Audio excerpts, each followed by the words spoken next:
Kita akan bahas peretasan Pusat Data Nasional dan dugaan penjualan data milik lembaga negara di situs gelap bersama pakar IT dan keamanan siber Pratama Persada. Selamat malam Mas Pratama.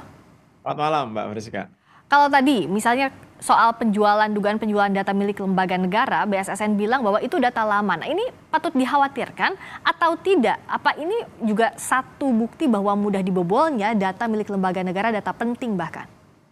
Iya, gini, kalau kita berbicara masalah data, agak aneh kalau kita ngomong itu data lama atau data baru ya, gitu. Kenapa Karena Mas? orangnya sama gitu. Mungkin jabatannya saja yang berubah atau misalkan penempatannya berubah gitu. Tapi data pribadinya pasti sama gitu. Mbak Friska misalkan, pasti namanya tetap aja sama. Ya. Nomor handphonenya pasti nggak berubah juga. Alamat rumahnya juga pasti akan sama juga gitu. Mungkin posisinya yang berbeda. Nah, itu juga sama. Jadi data baru atau data lama sebenarnya sama-sama data pribadi. Kemudian yang kedua adalah ini menunjukkan keamanan cyber itu belum menjadi priority gitu. Walaupun kalau kita lihat ya sampel data yang diberikan sama Moonhacker ini gitu, baik sampel data dari Inavis, sampel data dari BAIS TNI atau dari Kementerian Perhubungan itu bukan bukan sampel data milik masyarakat gitu, lebih lebih ke arah data milik internalnya Polri, internalnya BAIS dan lain-lain gitu. Tapi kalau kita melihat pada intelijen strategis itu data-data misalkan agen-agennya gitu bahaya juga ya. Ya. Kalau di luar negeri agen intelijen itu paling dilindungi tuh Mhm. data-datanya. Nah, di sini isinya lengkap gitu. Ada nama, ada jabatan, ada nomor telepon, ada KTP gitu. Banyak banyak isinya gitu yang bisa digunakan orang yang tidak bertanggung jawab untuk melakukan hal yang negatif gitu. Tetapi Ya. kalau kita komparasi dengan Pusat Data Nasional gitu, memang agak nggak seberapa ya gitu. Karena Pusat Data Nasional ini cakupannya lebih luas, sifatnya nasional dan kerusakannya sangat parah sekali gitu. Ya. Sampai saat ini belum bisa direcovery gitu. Gitu, Mbak. Kalaupun harus ada recovery, butuh berapa lama waktunya, Mas Pratama, perkiraan? Ini Pusat Data Nasional ini diretas oleh grup hacker Lockbit gitu menggunakan varian dari malware Lockbit 3.0 yaitu Brain Cyber gitu yang sampai saat ini belum ada obatnya. Jadi saya belum pernah mendengar ada yang berhasil gitu melakukan dekripsi gitu, membuka file yang tadi disandi oleh si Ya. hacker itu dengan sukses gitu. Sehingga memang banyak yang jadinya kolaps, datanya memang rusak selamanya gitu, atau mereka bayar. Tetapi bayar pun ada yang memang dia dikasih kuncinya, ada yang nggak dikasih kuncinya Oh, gitu. Jadi gambling juga sebenarnya karena iya, bisa jadi diperas lebih banyak lagi ya? karena kita nggak tahu bayarnya ke siapa. Kita hanya dikasih dompet kripto gitu, kita suruh transfer ke situ, kita nggak tahu kelanjutannya, apakah kita dikasih key untuk membukanya atau tidak gitu. Makanya membayar itu bukan option. Yang jadi masalah adalah ketika kita tidak memiliki sistem backup yang baik gitu, Ya. yang bisa kita gunakan untuk recovery. Jadi kalau kita mengharapkan PDN ini datanya terrecovery, saya nggak yakin dalam waktu sebulan, 2 bulan, setahun ini bisa direcovery gitu. Karena ini menggunakan level enkripsi yang sangat tinggi gitu. Walaupun Ya. mungkin simpan sandi negara memiliki banyak-banyak cryptanalysis gitu, orang-orang yang bisa melakukan crack terhadap sistem yang sudah disandi gitu. Ya. Tapi musuh kita ini juga orang yang ngerti masalah persandian, ngerti masalah enkripsi gitu. Dan Ya. dia nggak main-main untuk itu. Oleh karena itu kenapa Lockbit ini termasuk salah satu grup hacker gitu Ya. yang paling ditakuti di seluruh dunia. Oke, agar masyarakat juga tahu apa kerugian yang bisa didapatkan. Kalau Pusat Data Nasional ini belum bisa ada recovery dalam waktu tadi, bahkan hingga 1 tahun, apa-apa yang jadi kerugian? Ya, yang pasti layanan masyarakat terganggu kan. Ini imigrasi itu masih beruntung dia karena mereka punya backup data di server lokalnya mereka Hmm. di kantor imigrasi gitu. Ya. Kalau nggak ada ya selamat jalan juga gitu. Nah, masalahnya dari 210 kementerian lembaga pemerintah daerah pemerintah pusat itu mereka pada punya data backupnya nggak gitu. Kalau nggak punya backupnya ya nangis mereka karena nggak bisa melakukan pelayanan kepada masyarakat. Yang sekarang ini Oke. ketahuan gitu yang mau ngasih tahu itu karena berhubungan dengan masyarakat. Misalkan imigrasi karena berhubungan langsung dengan masyarakat ya nggak Iya. mungkin diumpetin gitu. Kemudian LKPP pengadaan barang dan jasa nggak mungkin diumpet-umpetin karena berhubungan dengan masyarakat gitu. Iya. Sertifikasi halal dan lain-lain itu yang nggak bisa diumpetin gitu. Tapi yang lainnya kan kita juga masih belum tahu Iya. instansi mana saja yang terkena dampak dari lumpuhnya Pusat Data Nasional kita ini gitu, walaupun masih sementara.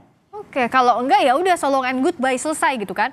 Ya, akhirnya kayak gitu, Mbak, gitu. Nah tapi Nah, sebenarnya backup plan yang kita punya tuh apa sih Mas? Nggak ada sama sekali. ya ini terbukti nggak ada kan? Kalau misalkan ada ya Mbak Friska, nggak butuh waktu hitungan jam. Begitu server utamanya kena ransom, habis nih, hancur nih. Ya, DRC-nya, data recovery center-nya, backup datanya itu langsung bisa kita live-kan.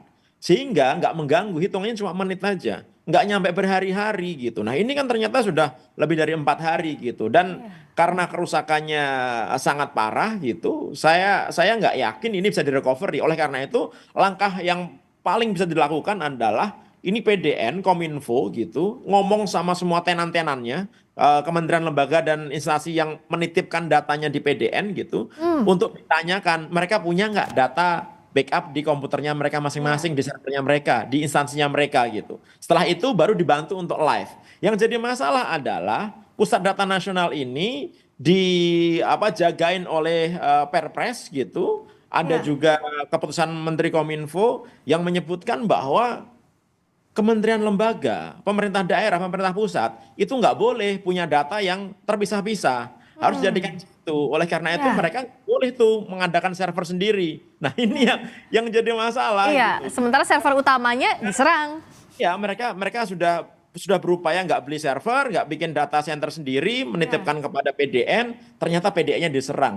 Yang saat ini mereka karena nggak punya data sendiri, jadi kebingungan gimana ini? ya, Kan backupnya sudah diletakkan di PDN, ya. server utamanya ada di PDN gitu. Mereka kan sudah percaya, ternyata nggak bisa merecovery gitu. Nah, ini apa namanya, mungkin gitu, masing-masing kementerian lembaga atau kementerian daerah itu organisasi pemerintah yang menitipkan datanya di PDN, mungkin mereka masih punya data lah walaupun nggak banyak, walaupun nggak lengkap ya gitu. Iya, Tapi iya, daripada iya. ada itu yang nanti bisa dibantu untuk live lagi gitu. Nah, tapi Sambil menunggu nanti gimana PDN bisa direcovery gitu. nah itu kan masih menunggu sampai PDN di recovery, juga tadi menghubungi tenant-tenant kalaupun Kominfo semestinya dalam waktu yang cepat ini melakukan hal demikian, Mas Pratama, apalagi bentuk tanggung jawab pemerintah yang bisa dilakukan pasca peretasan Pusat Data Nasional ini? Ya menurut saya ini pukulan bagi pemerintah ya. Kemarin sudah minta maaf, bagus lah apa namanya, minta maaf gitu. Tetapi kita lihat, kita harus cari nih di mana titik masuknya si pertas ini gitu. Itu bisa ketahuan kok. Yang salah itu tata kelolanya, atau yang salah orang IT-nya, atau yang salah server adminnya gitu, atau yang salah perusahaannya. Ini kan Kominfo juga pakai perusahaan pihak ketiga, pakai Telkom Sigma kan gitu, iya kan? Ya, Sekelas Telkom Sigma menurut saya agak keterlaluan sih kalau bikin sistem seperti ini. Karena Mbak Friska, mereka merancang pusat data nasional ini walaupun sementara itu sebagai pusat data nasional tier 4. Tier 4 tuh level paling tinggi dari data center. ya. Artinya live-nya, on-nya itu adalah 99,995%. Jadi Wow. nggak boleh down sama sekali. Maksimal downnya itu hanya 4 jam dalam setahun. Jadi Oke. jadi yang dalam toleransi 4 jam dalam setahun gitu. Kemudian harus ada redundansi. Power supply-nya harus ada redundan, listriknya ada redundan, koneksi jaringan internetnya harus ada redundan. Ya, Ini harus ada redundan gitu. Semuanya harus redundan. Harus ada backupnya gitu. Sehingga ya, kalau satu mati, listrik mati nih, akan keluar genset nih. Genset mati nih, ada UPS gitu misalnya kayak ya. gitu. Jadi itu sudah didesain tier 4 loh, karena klaimnya tier Iya. 4. Karena biaya untuk membuat data center tier 4 sama dengan tier 3 atau tier 2 itu jauh banget gitu. Nah, oleh Oke. karena itu perlu dicek juga tuh pengadaannya tuh bener tier 4 apa enggak gitu ya kan. Oke, jadi audit juga harus dilakukan kalau dalam kondisi seperti ini ya. Apalagi kalau statusnya tier 4, semua disatukan di sana dan juga harusnya status on-nya dalam setahun itu harus off-nya hanya 4 jam setahun, dengan kondisi saat ini harusnya tidak terjadi begitu ya Mas Pratama ya? Enggak terjadi Oke. harusnya. Oke, kita akan tunggu apa langkah sigap dari pemerintah pasca diretasnya Pusat Data Nasional dan juga dugaan bocornya data dari lembaga negara. Terima kasih Mas Pratama Ya, terima Persada, kasih. pakar IT dan keamanan siber. Selamat malam. Malam.